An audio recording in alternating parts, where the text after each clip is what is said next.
Bonjour à toutes et à tous et bienvenue sur Horizon Média, votre rendez-vous qui vous éclaire sur les sujets qui nous touchent, nous interrogent et parfois même qui dérangent. Heureuse de vous retrouver encore une fois de plus pour notre podcast de ce jour. Et aujourd'hui, on va parler de la protection mutuelle des partenaires. Et nous avons avec nous notre invité, Jean Freeman Diédhiou, qui va nous expliquer en profondeur c'est quoi la protection mutuelle des partenaires. Bonjour à toi, Jean Freeman. Bonjour à toi, Amado. Tu vas bien, j'espère. Très bien, et toi? Ça va, je vais bien. En tout cas, heureuse de te recevoir sur notre plateau d'aujourd'hui, où on va parler des couples. Alors, déjà pour notre première question, selon toi, c'est quoi la protection mutuelle des partenaires? C'est quoi protéger son partenaire en fait?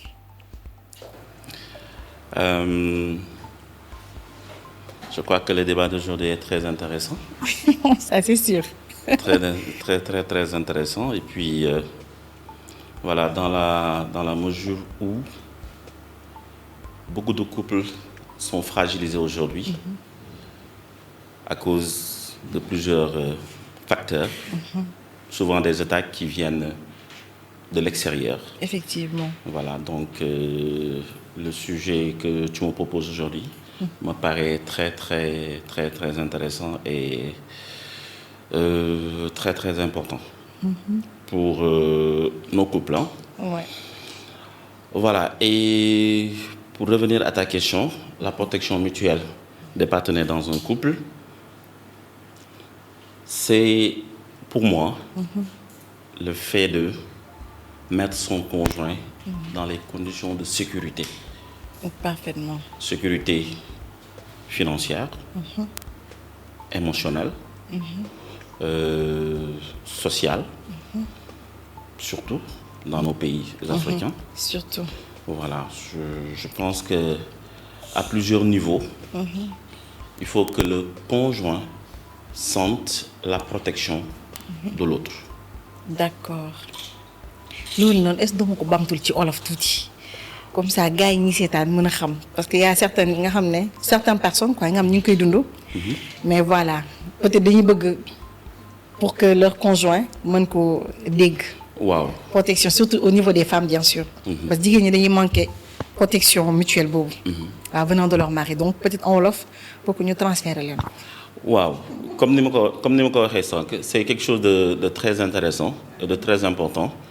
La protection mutuelle dans un couple, la protection des partenaires dans un couple, parce que comme ni ma ko waxee sànq couple yu bëri dañuy faral di gis ni les couples sont fragilisés waaw te loolu li leen di fragiliser en général day jóge ci biti de l'extérieur donc souvent ay wax lay doon.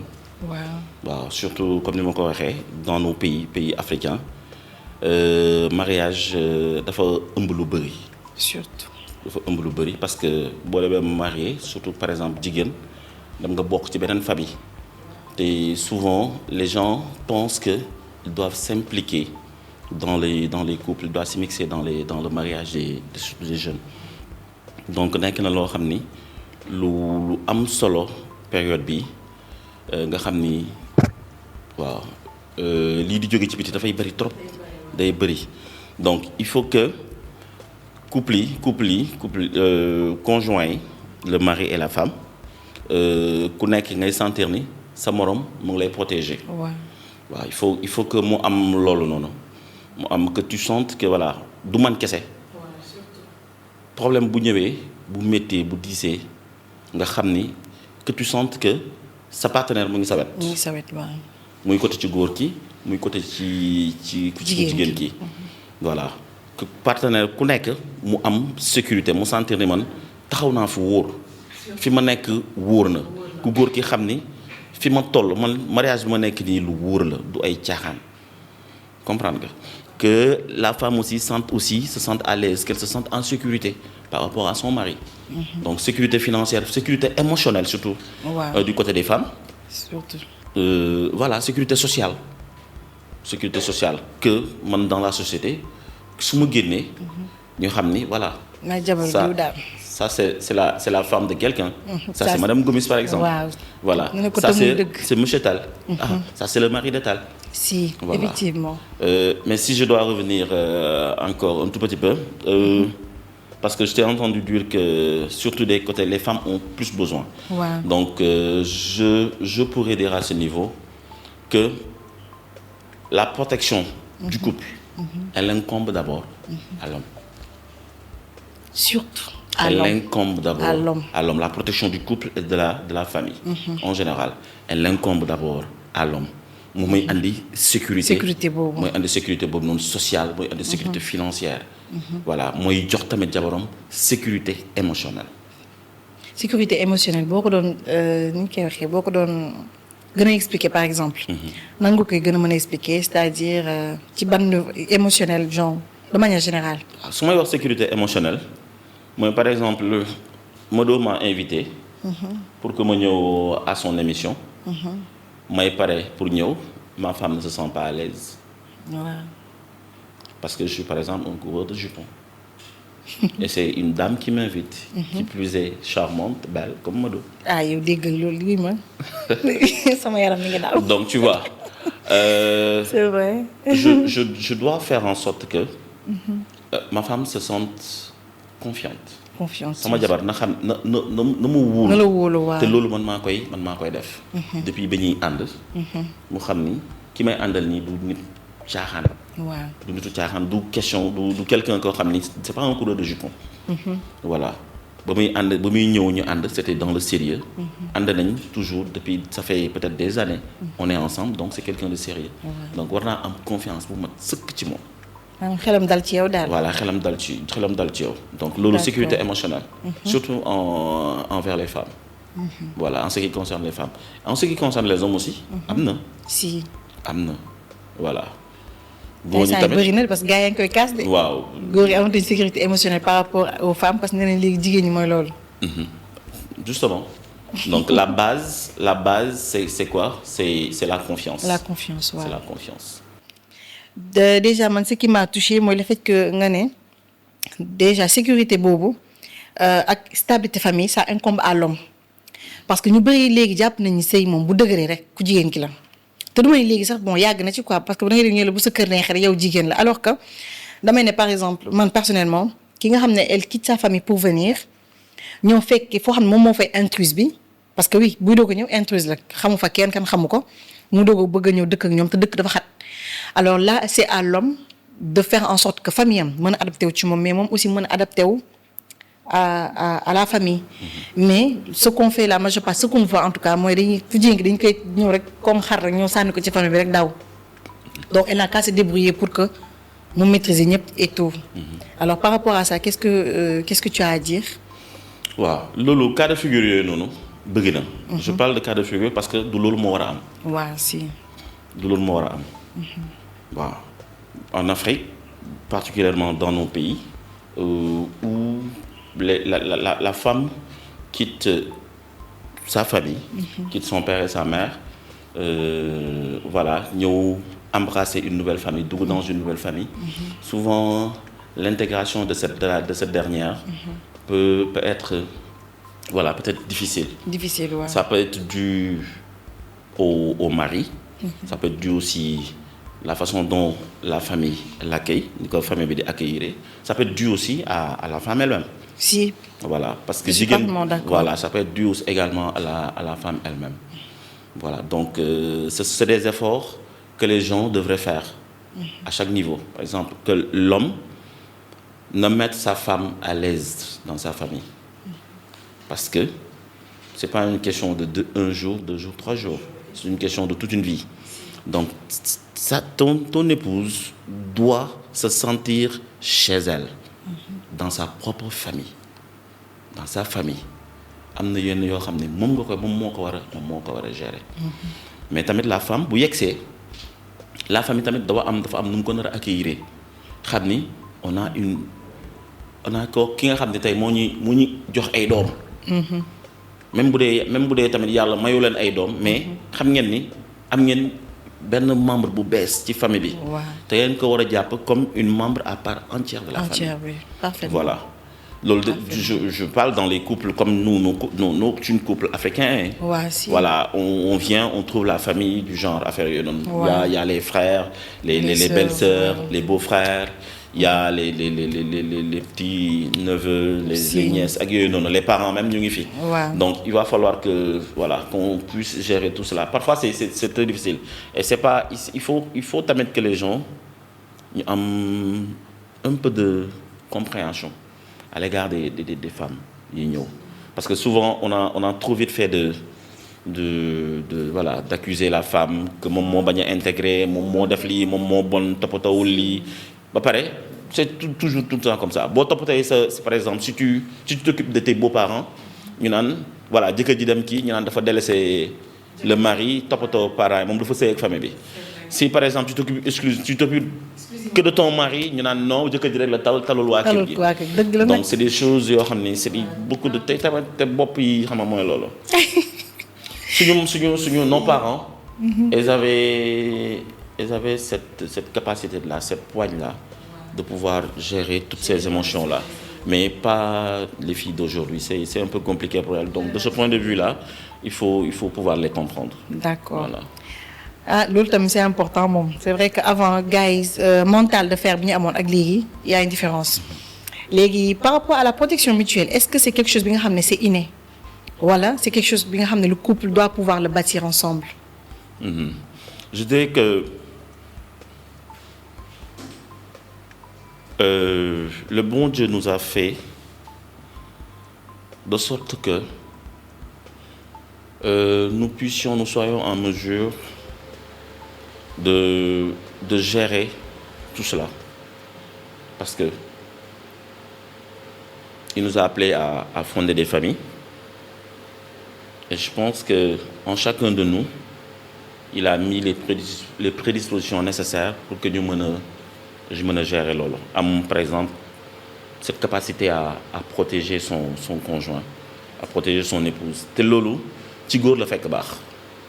D'accord. ci góor la fekk baax je le dis parce que récemment il y a eu benn image bu ma frappé bu ma gis quelque part te ñun dañ koy faral di gis tey boo fi amoon benn xaj bu jigéen une chienne par exemple mu dem ba nekk peut-être mu jàpp mu nekk en état de grossesse et que mu mettre baax amay doomam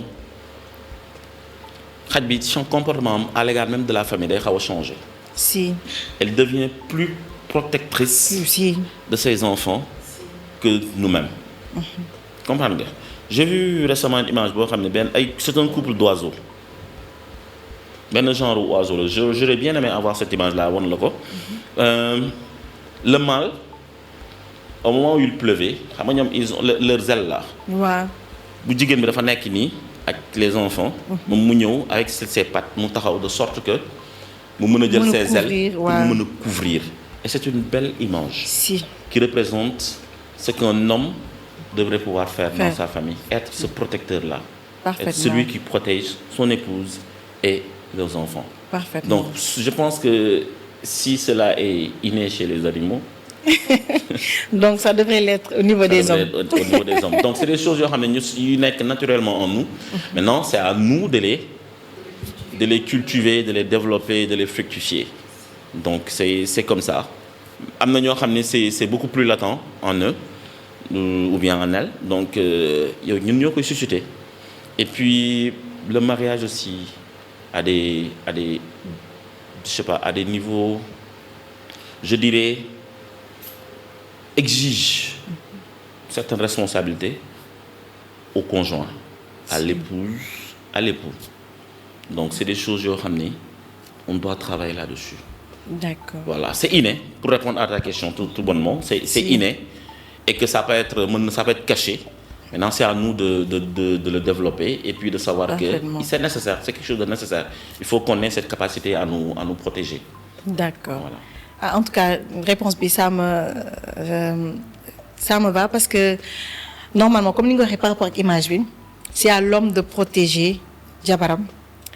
c'est à l'homme aussi de protéger sa famille parce que famille moom ku góor ki mën na nekk famille protecteur ou parents am ses petits frères ses petites sœurs ça dépend parce que góor mën na dama màgg nekk tey mu jël place pape donc oui protection moom dañ koy soxla daal surtout alors ma prochaine question c'est comment le couple devrait pouvoir se protéger mutuellement des blessures je dirais plus blessures extérieures parce que ci sa introduction wax nga ko des fois la majeure part en tout cas couple sénégalais africain problème yi d'habitude du doon couple bi sax mais ay problèmes extérieurs donc comment le couple devrait pouvoir se protéger bu fekkee ne par exemple il y a déjà eu blessure par exemple maanaam am na kuñ ci tooñ ci ñoom ñaar soit ku góor ki lañ famille ku góor ki par exemple moo tooñ ku góor ki wala vice versa comment il devrait pouvoir se protéger. D'abord, je dirais que en ce qui concerne l'extérieur, des attaques qui viennent de l'extérieur, que ça soit voulu ou non voulu. Si. Parce que ñi mën nañ la tooñ sans pour autant. Ouais, sans pour autant s'en rendre compte, ouais, ça c'est vrai. Voilà, ça peut être voulu, voilà, prémédité. Généralement, loolu day mooy faral di am, c'est prémédité. Il y a benn vidéo bu circulé temps yi ci kii yi. C'est un prêtre catholique. benn olof sax la doon laax ne ñaar ñi balaa ñuy sëy on a demandé à leur environnement les gens qui étaient dans l'environnement immédiat ak ñu xaw a sori si xam ngeen quelque chose li nga xam ni mën na gàllankoor sëy bi mën na tax ba ñaar ñi mënuñu sëy pendant un certain nombre de temps ñu jox leen pour que nit ki fu mu mënta nekk bu déggee loolu rek doomu diw ak doomu diw ñu ngi bëggante te ñu ngi waajal sëy boo déggee rek tu as le droit d'aller en âme et conscience parce que sa diggante ak yàlla ngay xool voilà nous sommes un peuple de croyants donc voilà da ngay dem nga dem wax ak ñoom personne ne s'est signalé ba mariage bi jot ba ñu célébrer mariage mu ne la nag ñu ngi célébrer mariage bi on vous a donné le temps de parler vous l'avez pas fait kenn ñëwul c'est-à-dire que mariage bi neex na leen amul kenn ku ci gis lenn loo xam ni mooy loolu donc ngir yàlla seen yoon nekku ci seen yoon nekkatu ci ñaar ñi bu leen lijjanti bàyyi leen ñoom ñu gérer seen couple donc c'est ça la protection mutuelle ça peut commencer par rapport à maanaam par le simple fait que li xew entre vous entre l'homme et la femme mu des dans le couple waaw ça aussi que ça reste dans le couple ngeen mën a gérer ngeen di communiquer waaw di waxtaan et puis essayer de trouver tout le temps des astuces qui vous permettent de communiquer, de parler. Et bon, ça c'est ce qui concerne voilà, li nga xam ne peut-être mën na jóge de l'extérieur. Et puis il y a une parole qui dit que voilà, l'homme quittera son père et sa mère, voilà, vice-versa, et s'attachera à sa femme et tous les deux ne feront qu'une seule chair. Donc maintenant vous n'êtes qu'une seule personne. Donc bu leen keneen di féewale. Vraiment. C'est pourquoi le mariage est sacré. boo ciy wax na nga xam lan ngay wax. boo ciy def tamit na nga xam lan ngay def que tu ne puisses pas séparer ces deux êtres que le bon Dieu a unis. Donc parce que loolu nekk na musiba bu rëy. je pense que boo demee ba nar a xaajale couple. yow moom xaw ma nan lañ la war a wooyee. mais kon dëkk bi kon mooy loolu ndax fii léegi loolu fi xew di xéwalee jaxase adduna bi dafa jaxasoo ba pare moo tax les gens doivent se remettre en cause. Les gens doivent se remettre en cause. Donc on doit pouvoir se protéger ku jigéen ki paaram mooy suturaal son mari. waaw son mari waaw. suturaal sa mari ton sa jëkkër parfois mu am lu mu la jox parfois du am lu mu la jox soo ko mënee gérer nga gérer ko. moo gën c'est l'idéal soo ko mënee gérer nga gérer ko. bu amee quelques difficultés parce que par exemple tu peux voir benn Jean Firman bu jógee fee ne ci àll bi la jógee fa la juddoo affaire yooyu noonu ñëw bon mu ngi soog a am liggéey kii na voilà il a réussi un tout petit peu donc mu marié à une femme boo xam ne par exemple voilà une belle femme boo xam ne xam na nit ki nu mu war a comporter nu mu war a solo daal mais nga am jëkkër boo xam ne seer la comme man donc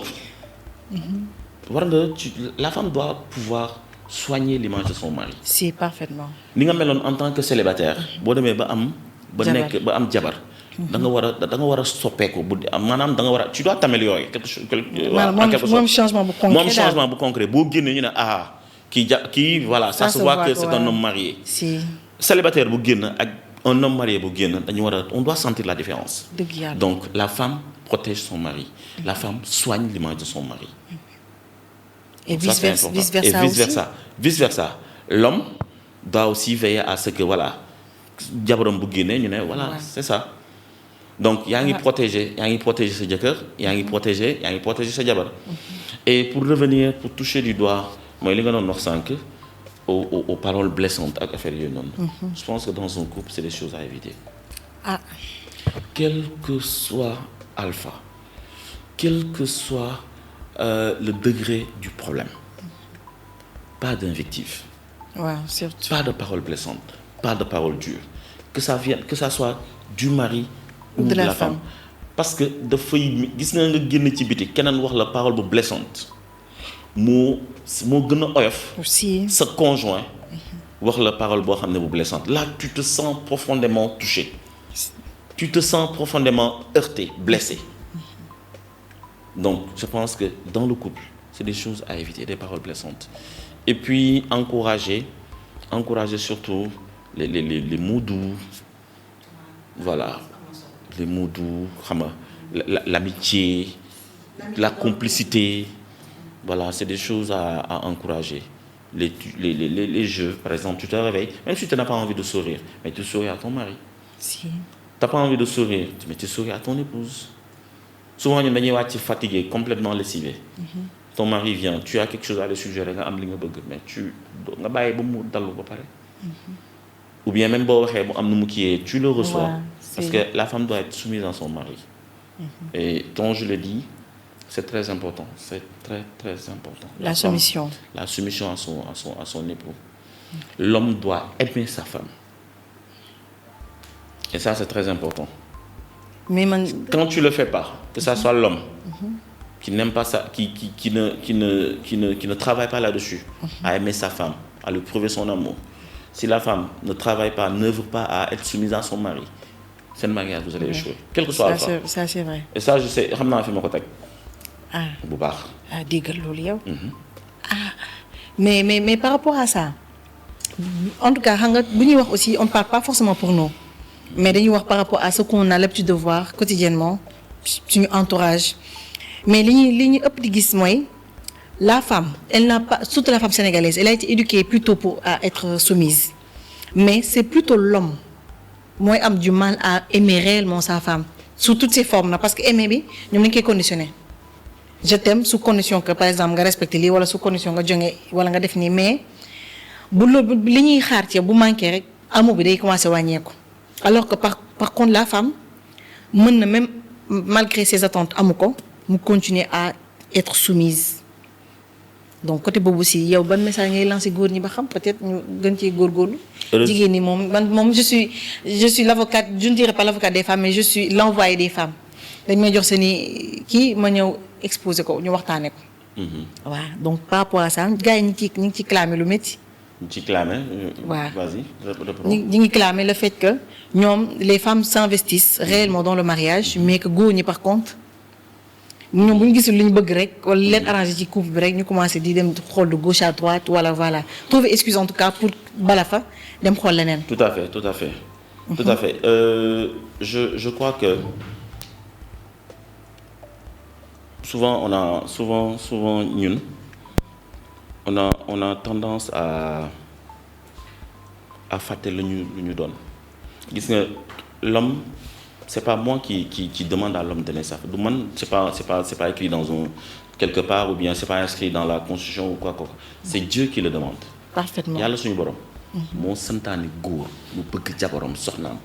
na ko fonk bëgg ko. Quel que soit alpha, c'est ton épouse. Dieu te demande d'aimer ta femme. Si. soo ko deful c'est parce que dafa respecté ce cadre bi la Yàlla wax. waaw surtout loolu. Maintenant la femme, si elle doit s'accorder à ce que la parole de Dieu lui demande, c'est d'être soumise à son époux. Et ça, je le dis, je le dis juste en tant que croyant. Que ça soit un musulman, un chrétien ou un juif, c'est ce que Dieu nous demande. Et l'autre beaucoup de fait, ton mariage sera béni. Ton mariage sera béni. Ah. Gis nga ku góor ki, quel que soit, parfois jigéen, tu peux être dans, tantôt tu vas dans wax ni malgré sa jëkkër lu mu mënta def malgré ses actions. Même su dee peut-être tu sens que amouram wàññeeku na wala mu ngi wàññeeku wala mu ngi kii mais tu continues à être soumise. Cette femme fait sa part. Parfaitement. Et Dieu la bénit. Dieu la bénit. ku góor ki quel que soit lu mu mënta def mais Dieu bénit cette femme là. ah ci muy dëgg. Dieu bénit cette femme là parce que mu ngi def li nga xam ne moom la ko yàlla sant. ku góor ki tamit c'est la même chose il doit faire cet effort là. d'aimer son épouse. Mais toujours est-il que nous ne sommes que des êtres humains. si. ay nit dong lañu dañuy ñaan que yàlla toujours mu ñuy jox loolu noonu mais c'est à nous de faire cet effort là. C'est à nous de faire d'abord les efforts, que ça soit du côté de l'homme, que ça soit du côté de la femme. Yow tu sais que tu es une femme, tu sais que les hommes mooy loolu góor ñi sama genre gi ils sont voilà mooy loolu mais tu as rendu ton homme amoureux de toi. Continue sur cette lancée là. Continue sur cette lancée. Travaille à le rendre de plus en plus amoureux de toi. Qu'il continue à t'aimer. C'est-à-dire que yow boo xamee ne sa jëkkër lii ak lii mu ngi ñëw lii la bëgg. defal ko soo xamee ne mu ngi ñëw après toi. fais en sorte que sa jëkkër bu la gisee rek kontaan. mu xam ne ah ma chérie elle est là toujours prête à accueillir son mari dans les conditions qu'il faut et que ton mari sente voilà que mu ngi noonu. Maintenant toi l'homme fais en sorte que ta femme se sente aimée. C'est par exemple chérie à gauche, chérie à droite, mon amour à gauche, à droite. Quand tu descends du boulot, tu les petites attentions, tu fais en sorte que tey nga xam ne ma femme lii la gën a bëgg. Elle aime les bijoux, tu l'apportes, tu lui achètes un bijou. Elle aime les fleurs, tu achètes des fleurs. Elle aime lii parfois tu sais que sama jabar bëgg na lii ah. am na loo bàyyi lu gën a am solo de. comme la bëgg na xaalis yow tamit nag bu boros xaalis bi wax ko. déedéet bàyyi. Oui. tu voilà léeg-léeg nga ñëw nga teg benn somme ne ko. ça man maa la ko may. fais-en ce que tu veux. si parfaitement voilà. D'accord. Et c'est l'aspect matériel mais du yem foofu noonu. Si. que ta femme se sente aimée par ton attention par tes petits mots doux yooyu. En tout cas quand tu aimes quelqu'un moom voilà la personne peut le sentir. peut le sentir waaw parfaitement. Peut le sentir. moo tax su may dégg parfois ñi naan ay man je ne sais pas nii la mel ak yooyu je me dis que nit ku leen bëgg forcément donc maanaam même si xamul comment bëgg sax mais après day ñëw naturellement quoi parce que quand tu aimes tu as envie de couvrir d'amour tu as envie de couvrir d'attention tu as envie de faire des choses là pour prouver à la personne que tu l'aimes. Voilà. Donc voilà alors la prochaine question c'est côté matériel et financière. Un couple doit-il aussi se protéger mutuellement sur le plan économique? C'est-à-dire sécurité, prévoyance, partage des charges. On a l'habitude de voir les hommes. Encore les hommes. D'habitude, c'est carte bancaire. Pour sa jabar xam ñaata moo ci nekk sa wala code ba xalaatoo ko. Et comme on a l'habitude de voir xam nga tey yàlla mi ngi fi. Tu peux nekk nëbb sa jabar et tout ba xëy nga wàcc liggéey maa nga day taal doo ñibbisi. N'est-ce pas? Donc par exemple sa jabar bu doon tu ne l'as pas sécurité bi nekk fi maa nga protéger ko financièrement parlant nga won ko say bien par exemple ou bien lui expliquer comment tu as organisé les choses financièrement parlant. Est-ce que du indi ay problème après parce que protéger ta femme wala ton mari c'est même après ta mort. Voilà donc côté boobu noonu qu'est-ce que comment voilà on devrait pouvoir se protéger mutuellement sans se blesser. OK. Côté financier quoi. C'est une question très très intéressante d'autant plus qu'elle est d'actualité. D'actualité, ouais. Elle est d'actualité parce que récemment j'ai entendu parler de Akon qui a divorcé de sa femme et puis que bàyyi la ko grand chose ak yooyu on a longtemps spéculé parlé sur le cas du joueur du Paris Saint-Germain Hakimi ak yooyu noonu. C'est vrai l'homme doit pouvoir mettre sa femme en sécurité. En sécurité, ouais. Mais nos couples sont pervertis. Nos couples sont pervertis. C'est bien, faut mettre sa femme en sécurité.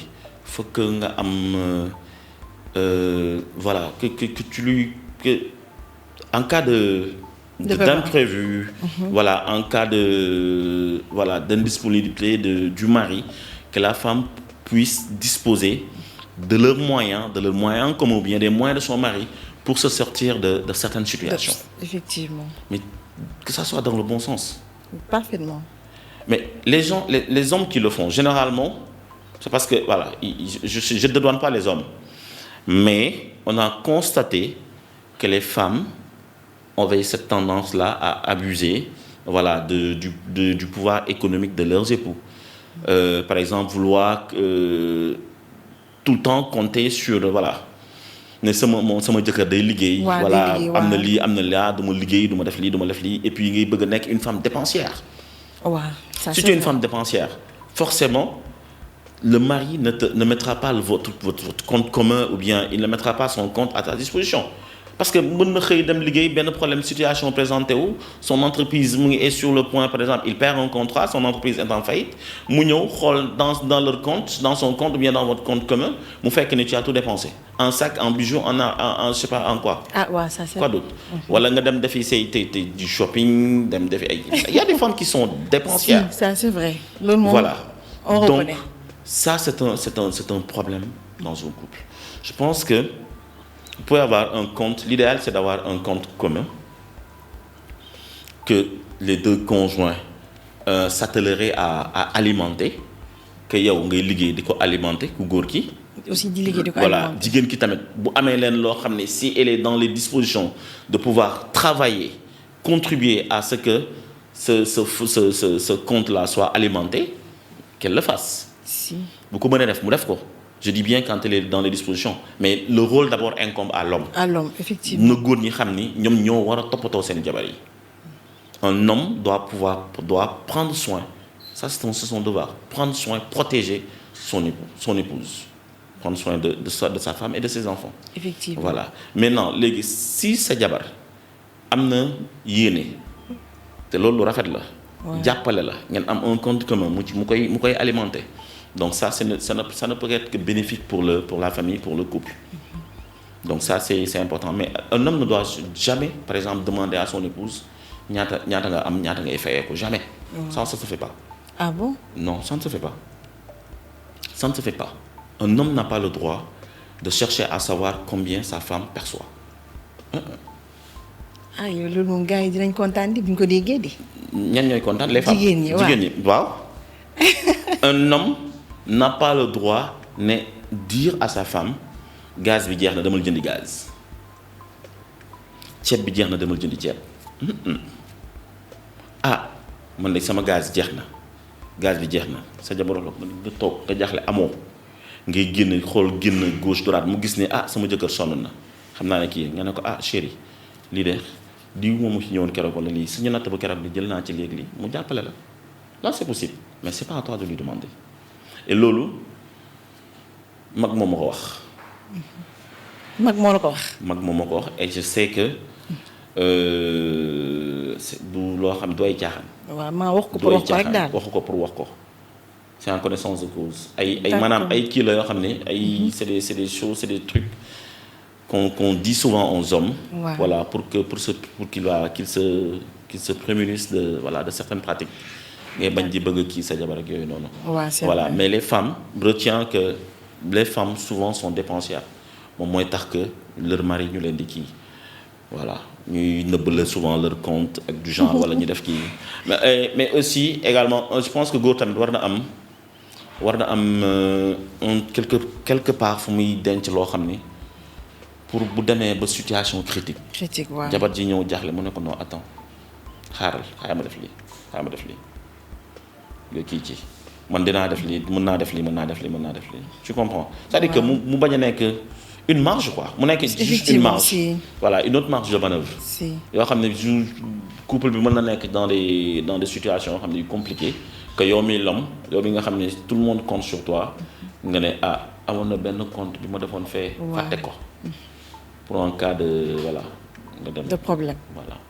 D'accord mais par rapport à ça xam nga tey. C'est vrai que les femmes sont dépensières mais tu as la possibilité tey par exemple compte bi nga def ci condition comme quoi bu demee ba par exemple je ne suis pas à mesure de maanaam je n'ai pas le plein pouvoir de mes kii comment on dit ça encore c'est-à-dire que je suis pas dans mon état normal donc j'autorise ma femme à pouvoir l'utiliser peut-être même moom sax sans mu xam ko mais par exemple bu demee ba am ñu ne ko ah c'est vrai que ton mari defoon na dencoon na tel compte lii te dafa ne woon au cas où il y a accident par exemple ñaan ñu ko il y a aussi mort wala il y a des problèmes que par exemple prison aussi mi ngi fi ne woon na qu'on puisse mettre l'argent à ta disposition parce qu'il faut pas oublier aussi que la femme elle est très prévisionnelle du fait que il y a les enfants donc elle pense pas à aujourd'hui elle pense à demain te même affaire ñaare sax parfois on peut voir que les femmes des fois ne refusent pas pour elles mais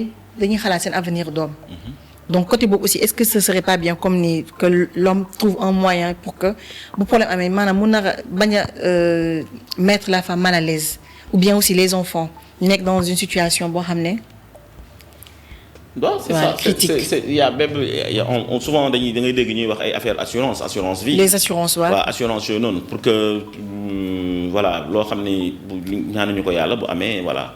c'est que ton épouse puisse disposer d'un certain fonds pour mën a gérer l'avenir de la famille ak yooyu noonu donc ça je pense que ça se travaille dans le couple. ça se travaille dans le couple moo tax couple dafa nekk tamit loo xam ni lu xat quoi loo xam ni voilà da ngeen war a am complicité boobu noonu. que les intentions soient bonnes l'un envers l'autre oui. Voilà que mu nekk leen noo xam ne vous travaillez là-dessus voilà en tout cas parce que on voit plutôt les femmes yi nga xam seen jëkkër day dem rek après ñu nekk ci ay problèmes xat-xat yoo xam ne elles doivent recommencer à zéro en plus avec 4-5 enfants et c'est pas logique te belle famille tamit c'est pas du tout normal lu yàlla xam doy loolu du yoon un homme doit toujours prendre en compte cet aspect-là parce que ça c'est quand on aime am na des choses yoo xam ne qui viennent naturellement. ah parfaitement. da ngay toog nga xalaat ne man bis bu ma fi nekkulee sama jabar bi lu muy def et yow nga toog di xalaat scénario yëpp da nga koy xalaat et donc tu prévois gérer une famille c'est également prévoir. Si. Parce que tey bu ngeen demee ba nekk à l'aise financièrement am votre maison am je sais pas des maisons des biens immobiliers. ak yooyu am des comptes en banque am seen maison de campagne am ay c'est parce que vous l'avez prévu. Parfaitement. Dans votre parcours dans votre cheminement vous avez prévu que d'ici un certain nombre d'années di ngeen am seen këru bopp. D'ici un certain nombre d'années vous serez en mesure d'aller en vacances je sais pas aux Maldives je sais pas. Ouais. Voilà donc c'est des choses comme ça. Si, c'est vrai. Vous avez prévu que vos enfants pourront disposer de comptes bancaires oui. À leur majorité. Tu leur verses de l'argent. Ça, c'est l'amour d'un père envers, oui. Voilà. Donc, envers sa famille. Donc ça, c'est naturel. Donc, quand tu aimes ta famille, quand tu aimes tes enfants, c'est des choses qui viennent, que tu fais naturellement. Prévenir, voilà, qu'un jour, du ma fi nekk, mën naa fi bañ a nekk, que mes enfants ne manquent de rien. De rien, ouais. Que mon épouse ne manque de rien. Voilà. Donc, loolu, je pense que c'est ça qui fait la qualité d'un homme. mais ko tey moom dégg naa dëgg tey moom li ma xaw am naa lu ma nakari tuuti parce que brosser wuñu góor ñi nag mais bon. non si Dieu grand déedéet. c'est lu ñu gis mais ce qu'on vit ce qu'on voit te gis naa ko à maintes reprises da ngay gis góor mu takk jabar. ñu dem ba un jour mu nekk am liggéey bu baax mais la famille sa famille. A des vues sur son argent sur ses biens. Alors que loolu c'est pour sa famille c'est pour jabaram ak ay doomam. Vous n'avez pas le droit d'avoir de vue sur ça te léegi te luy xew bu demee ba kii jigéen ki ku jigéen ki dañ lay dàq tu vas te débrouiller avec tes enfants man je l'ai vu personnellement à Mbour ba ma jëkkee dem Mbour j'ai vu ça. gis naa ko une femme qui se débrouille avec ses 2 enfants yoo xam ne mooy loolu léeg-léeg mu am lu mu leen jox léeg-léeg du am lu mu leen jox parce que le mari n'est plus là. Voilà. waa kër gi bàyyoon na fa kër les gens ont pris la maison du genre affaire yooyu noonu. C'est ça. Mais c'est pas normal. Et je pense et que c'est injuste aussi. dans je sais pas est-ce que xaw ma nag am na dans le code de la famille je sais pas dans des trucs comme ça mais on devrait faire en sorte que voilà les femmes soient protégées à ce niveau. nit ki quand la personne te consacre un certain nombre d'années de sa vie war nga am noo ko delloo njukkal. ah faut avoir vraiment cette reconnaissance te si man je pense que ku nekk da nga war a def li nga def li nga war a def. waaw li nga xam ne si. moom la yàlla sant li nga xam ne moom nga war a def. si Voilà et puis ku nekk nga def sa rôle quoi. L'homme protège sa femme protège sa famille voilà pourvoir à leurs besoins. ah mais man même en dehors xam nga dee sa sori na mais je me dis tey par exemple tu vas voir les belles familles da ngay nekk di galère ak seen doom il n'a rien ngay muñ ay borom oto ñëw taxaw di la jéem a kii bëgg la takk et tout nga bañ juste pour être avec leur fils. fekk il n'avait rien. ngeen di cheminer ba nga jàppale ko nga takk sa biir mu takk biir ngeen construire ensemble ba xaalis bi ñëpp bëri. ñu ne la doo ko fi lekkee. donc ce sont des choses yi nga xam ne on se pose la question man de personnellement dama naan damay lekk. man yaay gi damay lekk. loo xam ne j'ai participé à ce qu'il devienne ce qu'il est. dinaa lekk bu baax. mais tey combien de femmes sont prêtes à tey affronter loolu. xam nga man tey dinaa taxaw may damay lekk mais du ñëpp dañ naan garaaw famille am la et tout donc après elles perdent. Voilà donc côté boobu aussi finalement doo comprendre comme tu as dit on devrait pouvoir faire en sorte de protéger les femmes. À ce niveau-là surtout koo xam ne consacré na la les années de mariage wala jubal na la ay doom et s'est sacrifié et tout parce que boo nee ba mariage am même bu nekkee jigéen bon sax forcément y a eu sacrifice. Moi c'est ce que je dis toujours jigéen moom lu mu bon sax au moins en tout cas y a sacrifice dans le mariage. Forcément mais ni ma bëggoon nga brosser góor ñi brosser woo leen ko noonu. Mais bon, c'est pas grave. En tout cas, l'autre question, parce qu'on est presque à la fin de notre podcast. L'autre question, c'est en quoi les valeurs partagées du couple peuvent être un bouclier. C'est-à-dire, yow ku jigéen ki ak ku góor ngeen am ay valeurs yoo xam ne c'est sûr que li day nekk bouclier maanaam peu importe le problème à l'extérieur maanaam du ñëw rek dugg ci biir bokk. waaw affaire yi du ñëw rek dugg comment en quoi quelle protection ça peut faire pour le couple yan valeur yi nga xam ne c'est sûr que boo leen ko amee couple bi maanaam du gaaw a am problème daal wala genre du gaaw a détruire duñ ko mën détruire daal en tout cas. Dans un couple où les conjoints sont valeureux, c'est-à-dire c'est des gens de valeur. Des gens vertueux. Ce couple n'est pas facile à démolir. Ce couple n'est pas facile à démolir. Et vertueux moom s'il te plaît en wolof parce que man tamit. maanaam ñu am naka laa ko expliquer ci wolof maanaam nañu nekk nit ñoo xam ni nit ñu baax. waaw. nit ñu baax. ñu am ngor. waaw surtout. am ragal yàlla am je sais pas moi am dignité tu vois. c'est par exemple tey boo demoon di takk jabar dañ lay conseiller nga takk koo xam ni une femme valeureuse une femme vaillante battante ku am yar ku xam kilifa ku xam mag koo xam ni am na respect. ku am diine. ku am diine souvent dañ koy wax parce que waaw c'est important mais je rappelle que parce que je suis pas bañ nit ñi penser que je suis religieux tout ça je donne une part très importante à la religion mais souvent ñun ñi nga xam ne ñun ñooy wax ñun on se réclame de religion on commet plus d'atrocités et de conneries que ñi nga xam ni je l'ai dit ça il faut le dire franchement on fait plus d'atrocités on commet plus d'atrocités plus de conneries plus de bavures que ñi nga xam ne amuñu religion ou quoi que ce soit bien ñu jàpp ne ay religion et kii voilà ay yéefar lañu c'est ça loolu mooy am parce que buñ la nee li ñii ñoo koy def ñii ngay def nga ne yow tu te poses des questions tu te poses des questions. C'est vrai. Da ngay xool par exemple je dis pas que les blancs n'ont pas tubaab bi amuñu kii am nañ diine les Sénégalais le disent c'est faux ak tubaab bi am nañ diine c'est-à-dire que la religion est en perte de vitesse comme fii d'ailleurs bu njëkkoon nit ñi amoon nañ diine mais au fur et à mesure ñuy dem nit ñi tu vois que voilà mooy loolu donc société mooy évoluer noonu tubaab bi amoon nañ diine donc ba tey am na ñu am diine ñu fa nekk ñoo nga xam ne ils prient pour les gens yoo nga xam ne mooy loolu. donc c'est ça. boo xoolee jëm les femmes sont protégées les femmes sont très bien protégées. surtout am na yoon yoo xam ne ñemewoo ko fa def foofu sa jabar am na yoo xam ne ñemewoo ko def foofu noonu. donc fii je crois que tamit on devrait pouvoir faire la même chose. que les femmes parce que nous sommes dans une société un peu patriarcale. voilà je pense que war nañu mën a xool ci côté boobu. mais pour revenir surtout à ta question et dañu war a nekk des gens de valeur. des gens de valeur. Je te fais une petite confidence. De l'extérieur on dit que les femmes yu nekk ay femmes ivoiriennes kii na nee nañ ñoom bu ñu sañoon dañuy sëy avec des hommes sénégalais. ah bon. waaw ñu bëri dañ koy wax. C'est pas pour jeter des fleurs à mes frères à mes compatriotes. mais bon am nañ standing nañ xam ne am nañ standing ñun am nañ valeur boo xam ne mooy loolu léegi dañ ko war a yokk. sama xol neexul tey de.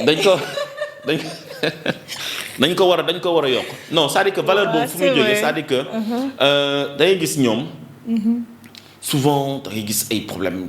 góor ki elle se fout des femmes daf n'importe quoi surtout ci côté boobu noonu ay dóor ak yu kenn xamul day am si ñun les hommes qui très agressifs très agressifs man mën naa la citer ay exemples yu bari bam boo koy xool dans leur film Nollywood tu vois des coups bëree bassesse yoo xam ni buñ la nee lii góor moo def lii jigéen bi nga xam ne mën na moo nekk yaayam mën na nekk sœuram da nga naan non c'est vrai day am fii nii mais lu ñu faral di gis mooy que les hommes sénégalais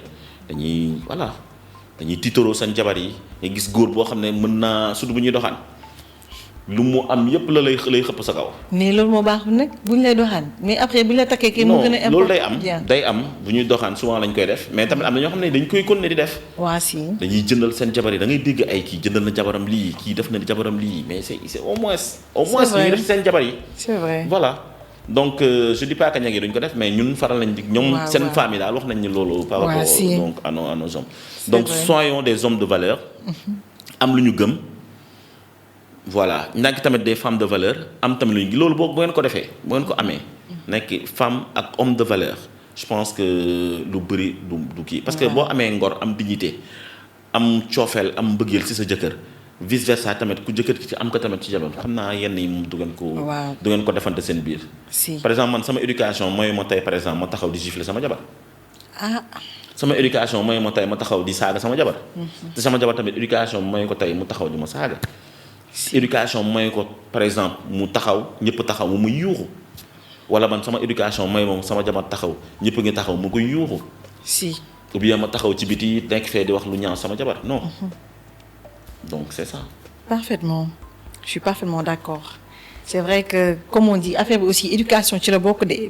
Éducation des deux conjoints c'est-à-dire que ku jigéen ki am une bonne éducation ku góor également parfois même dans notre tradition da ngay dégg ñu ne la takkal ku borom famille bu baax parce que famille bu baax mooy aussi des personnes qui ont des valeurs des principes. Voilà. Qui font tout pour nourrir ces choses-là dans leur couple. Exactement. Et c'est important. Donc si je comprends pour résumer mooy sa protection mutuelle des conjoints mooy daal le respect la confiance l'amour la fidélité.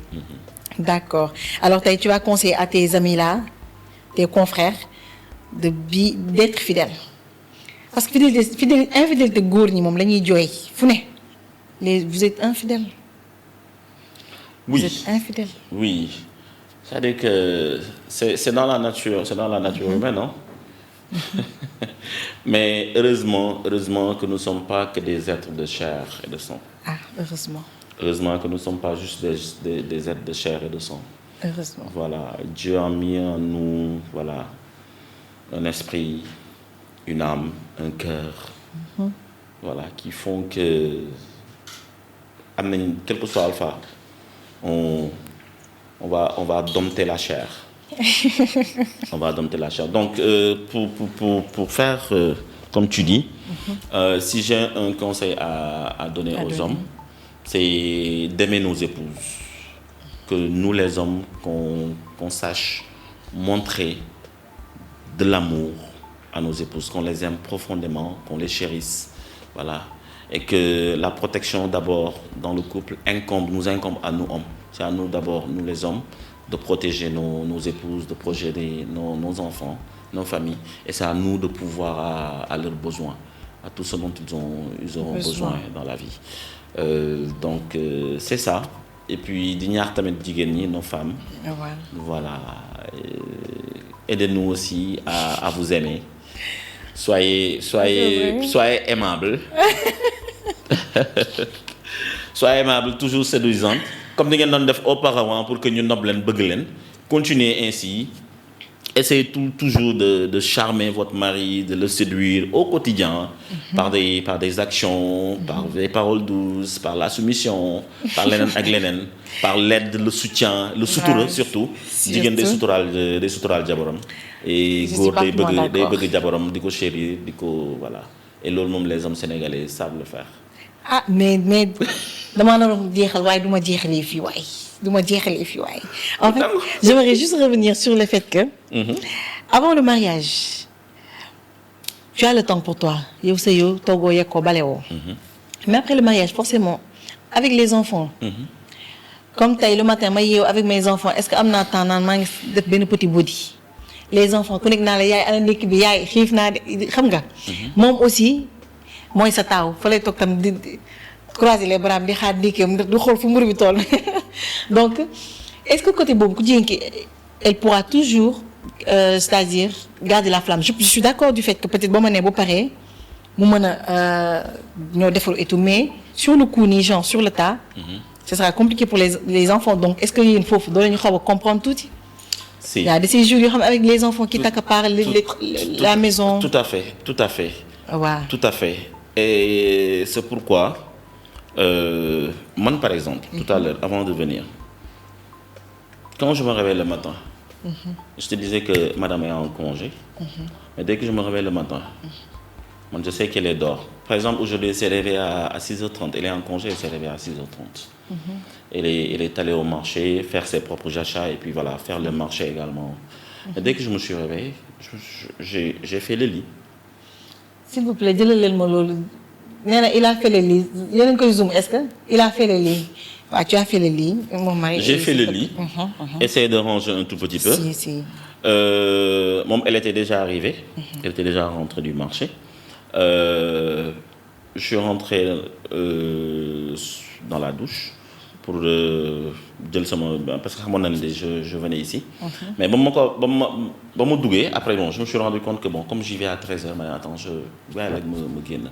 Je me suis un peu débarbouillé et puis voilà me rafraîchir un tout petit peu ma génn ba ma yegsee je suis allé chauffer de l'eau sotti ko ci thermos bi.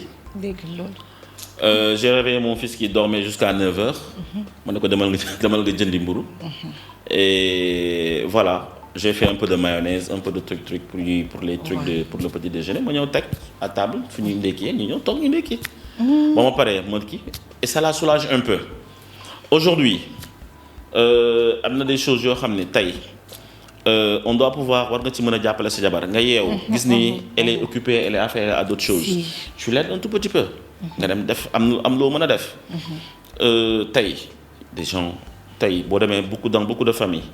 Ils ont fait des efforts, notamment en ce qui concerne l'électroménager.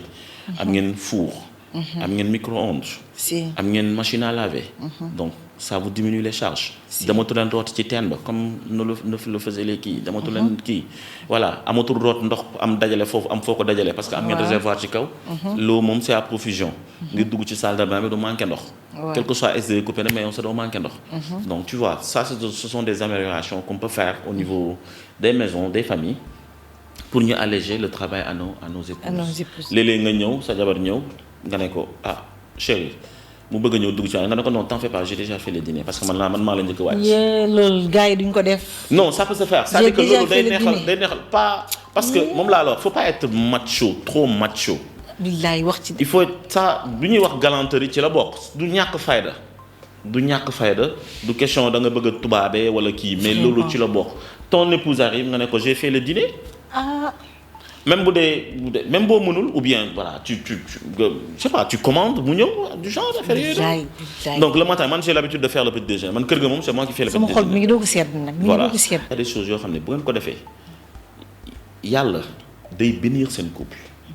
Votre couple sera béni lu ngeen yóotu rek ci àdduna da ngeen koy am. da ngeen koy am. couple moom je pense que métti na méttiwul il faut avoir de la bonne volonté. et puis tamit la bonne volonté di sabablu di ñaan yàlla suñu borom mu wàccee si ñun li nga xam ne lépp li muy laajte ci sëy. li muy exiger ci sëy. na ko moom nañu ci jàppale parce que ñun mënuñu. waaw si. nañu ci jàppale te yàlla dinañ ci jàppale am na des choses yoo xam ne c'est divin boo amee les dispositions rek. tu ouvres ton cœur au Seigneur il te voilà. il te montrera la voie. Donc c'est important. En tout cas vraiment je suis très contente de mon invité parce que voilà il a su souligner maa wax na fi métier yëpp daal ci gàttal. Et puis affaire macho bi lay terminer mooy y a beaucoup de macho yi nga xam ne pour ñoom voilà. bu ñu la jàppale ci benn affaire bu ndaw rek c'est parce que dañoo ñaax fayda alors que non le couple moom comme ni mu ko waxee il faut avoir la volonté et vouloir aussi rester marié parce que marié neex na mais aussi vouloir rester marié c'est autre chose donc aidons les femmes à rester mariées aidons aussi nos hommes à rester mariés mutuellement c'est dans les deux sens en tout cas j'aimerais te dire merci à toi Jean Freeman d'être venu. Ça a été un honneur d'être là avec toi. gis nga kontaan naa sama chéri la nag ma ne ko sama chéri la nag. c'est ma femme. N'est-ce pas. Voilà. Alors je salue aussi de passage madame Diédhiou Albertine maa ngi lay nuyu bu baax ni nga permettre Alaaji ñëw fii waaw wax ñu xam-xamam vraiment merci à toi et merci aussi à la famille Diédhiou à tout le monde. Alors je vous dis à très bientôt ça a été vraiment instructif et tout si tu peux dire un petit mot pour dire au revoir et tout aussi. waaw merci à toi pour cette invitation. Ça a été un plaisir, un honneur d'être là, de partager avec vous. Et voilà, je pense que d'autres occasions se présenteront. Inch'Allah. Voilà, qu'on puisse partager davantage. Parce que moi aussi, j'apprends beaucoup de ces échanges-là. C'est quelque chose que je privilégie. Surtout. Merci à toi. C'est vrai que chaleur humaine lañ manqué, mais dañ ko borosaale. Donc je vous dis à la prochaine sur Horizon Média. Merci à vous.